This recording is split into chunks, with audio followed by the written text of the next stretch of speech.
Hi everyone. Got another gardening video for this week, but before, again, Black lives still matter this week, as they do every week. There is a mass movement happening in our country. It's inspiring to watch, despite the deaths of our black brothers and sisters on the streets by the hands of police. However, I'll be connecting you with some resources through class today. I think it's really important to stay up to date with what's happening in our country, so we can all civically engage and have all the information we need. Feel free to also reach out if you have any questions about what's happening in Tacoma, or if you want to connect with anything that's happening. I am here for you. Stay strong, stay safe. Black Lives Matter. All right, my garden is growing super well. Super excited to see things sort of taken off here. There's not a whole lot of updates from last week, but there's a couple things we can talk about.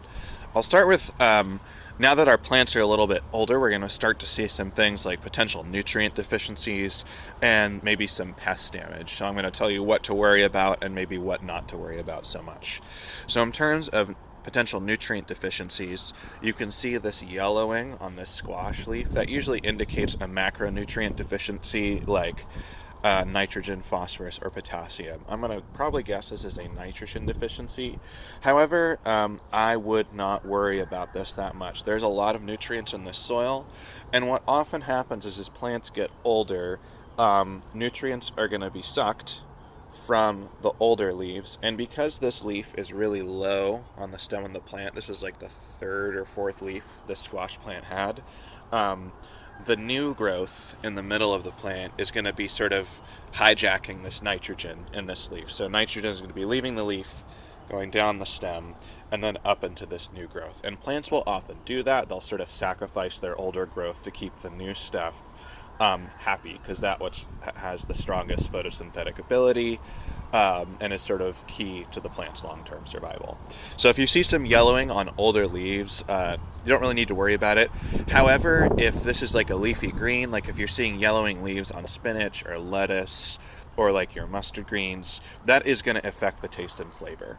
So just think about the plant organ you're eating. Like you want to make sure if you're eating a leaf that those leaves have enough nutrients. But with our squash, we were going to eat the squash fruit. So I think you saw this last week, but there is the babyest little yellow squash here with the blossom on. So that flower got pollinated, and now we have this little baby squash growing a little bit slow. It's been a little bit cold up here on this table, so probably 2 weeks till I get to eat that, but it's going to be good. Very excited. And lots more. These are all flowers. I think some of these have been opened and been pollinated. Some of them have not, but I'm looking to see, just from the start of this plant, at least like full-size zucchinis, which is pretty exciting. Basil's looking good. Might be able to harvest it next week. Bean is taken off. Got some nice true leaves and growth coming in here.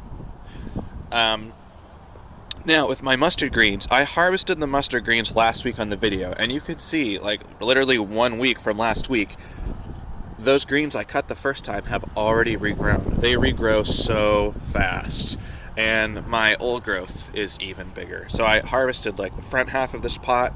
If I do this in profile, which I should probably do like this, you can probably kind of see the difference in leaf size. However, yeah, you can cut this and get it to grow back every week. So you really don't want to let things get any bigger than this.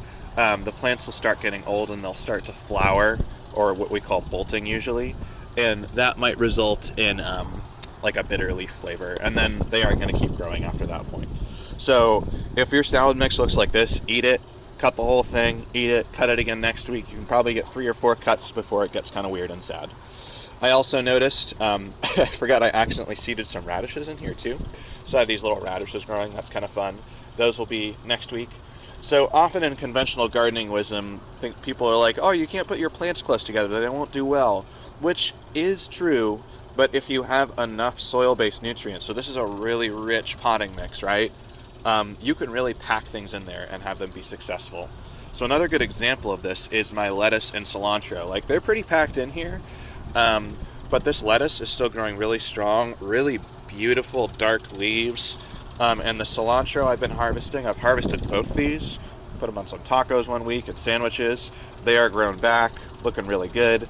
So if you wanted to harvest this lettuce, you can do so at any size. So let's say you just want like a couple lettuce leaves for your sandwich. You can just pick it right off right at the base of the plant and let it regrow. And I think that's going to be the best way to harvest these in a pot, so you can sort of get what you need when you want it and just let the plant keep growing and growing and growing. So those are going to be super tasty.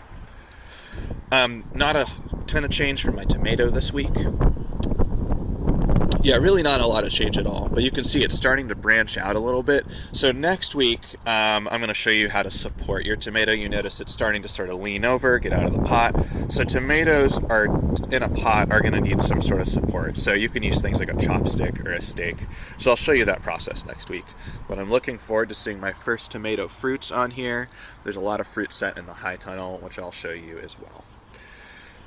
Okay. All right, everybody. So there's another video for you. As a reminder, job applications for the summer are open. We do have very limited space this year. I'm really sorry about that, but that's just the COVID-19 thing. But feel free to reach out if you have questions about that. The application is on Canvas, but that application will close next Tuesday. So if you have not filled one out by Tuesday, you will not be able to apply. So please make sure you're doing that. If you're interested, feel free to reach out with questions. And I'm looking forward to working with some of you over the summer.